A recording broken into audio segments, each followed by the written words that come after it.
বন্ধুরা ইতিমধ্যেই কিন্তু বাংলার শস্য বীমা খরিফ 2024 মরশুমের যে আবেদন প্রক্রিয়া সেটি শুরু হয়ে গেছে। বন্ধুরা এই শস্য বীমার ফর্মটি আপনারা কোথা থেকে পাবেন, কিভাবে ফর্মটি ফিল আপ করবেন এবং এই ফর্মটি কোথায় জমা করবেন, বিস্তারিত বিষয়টি এই ভিডিওর মাধ্যমে আপনারা জানতে পারবেন। তাই ভিডিওটি শেষ পর্যন্ত দেখার অনুরোধ রইল। পাশাপাশি আপনি যদি আমাদের চ্যানেলে নতুন হন তাহলে আমাদের চ্যানেলটিকে সাবস্ক্রাইব করে পাশে থাকা বেল আইকনটি প্রেস করে অল নোটিফিকেশান অন করে রাখবেন। দেখুন এখানে বলা হচ্ছে বাংলার শস্য বীমা খরিফ 2024 মরশুম। তার নিচে রয়েছে Bajaj alliance general insurance company limited. এপাশে রয়েছে মধ্যস্থতাকারীর বিবরণ। এগুলো আপনাদের কিছু করতে হবে না, আপনারা একদম সরাসরি চলে আসবেন।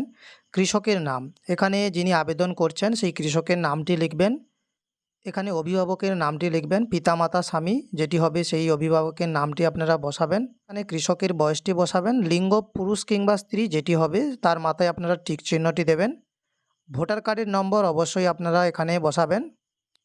এরপর আপনাদের জাতি যেটি হবে সাধারণ, তপশিলি জাতি, তপশিলি উপজাতি, সেটি আপনারা সিলেক্ট করে নেবেন। এরপর আপনাদের বর্তমান যে মোবাইল নম্বরটি চালু রয়েছে সেই মোবাইল নম্বরটি বসাবেন, তার নম্বরটি এখানে বসাবেন।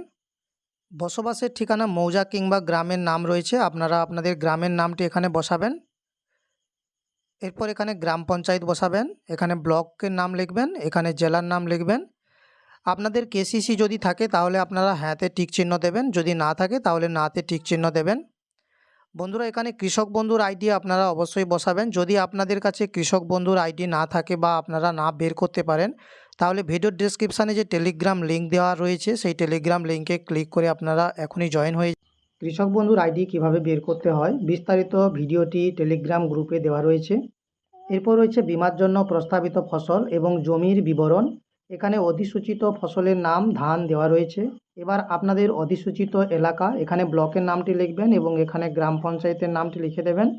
তারপর যদি আপনাদের একের বেশি একাধিক মৌজা থাকে তাহলে মৌজার নাম এবং জিএল নম্বর পরপর করে লিখে দেবেন এবং তাদের পাশে খতিয়ান নম্বরগুলো লিখে দেবেন এবং তার পাশে দাগ নম্বরগুলো সঠিকভাবে আপনারা বসিয়ে দেবেন। এরপর রয়েছে বীমার জন্য প্রস্তাবিত এলাকা, আপনারা জমির পরিমাণটি এখানে বসিয়ে দেবেন। এরপর রয়েছে নিজস্ব জমি না ভাগ চাষি না ভাড়া দেওয়া চাষি। যদি আপনাদের নিজস্ব জমি হয় নিজস্ব জমি লিখবেন, আর যদি ভাগ চাষি হয় ভাগ চাষি লিখবেন। এরপর রয়েছে ফসল রোপণের সম্ভাব্য তারিখ, আপনাদের ফসল রোপণ যেদিন করেছিলেন সেই দিনের তারিখটা আপনারা এখানে লিখে দেবেন। এরপর রয়েছে কৃষকের ব্যাংকের বিবরণ, আধার সংযুক্তিকৃত ব্যাংক অ্যাকাউন্ট, অর্থাৎ আপনাদের আধার সংযুক্ত ব্যাংক অ্যাকাউন্টটি আপনারা এখানে দেবেন।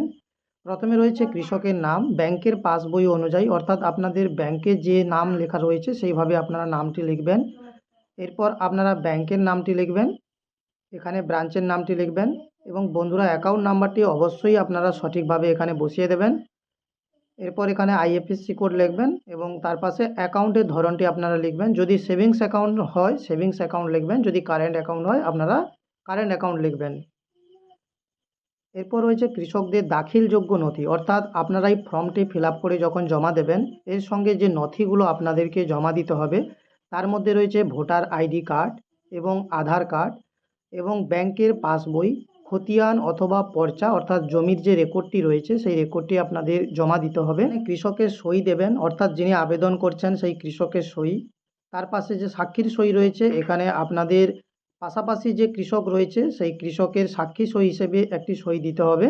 এরপর রয়েছে প্রাপ্তি স্বীকার, এই প্রাপ্তি স্বীকারের জায়গাটা আপনারা ফাঁকা রাখতে পারেন, না হলে নিজেরাও ফিল আপ করে দিতে পারেন। ব্যাস এইটুকু কাজ আপনারা করলেই আপনাদের আপাতত ফর্ম ফিল আপের কাজ কমপ্লিট। এবার আপনারা এই ফর্মটির সঙ্গে ভোটার কার্ড, আধার কার্ড এবং ব্যাঙ্ক অ্যাকাউন্ট ও জায়গার রেকর্ডের জেরক্স একসঙ্গে স্টেপলার করে যথোপযুক্ত জায়গাতে জমা দেবেন। বন্ধুরা আজকের ভিডিওটি এই পর্যন্ত। ভিডিওটি ভালো লাগলে আপনারা একটি লাইক দিয়ে আমাদেরকে উৎসাহিত করবেন। ধন্যবাদ।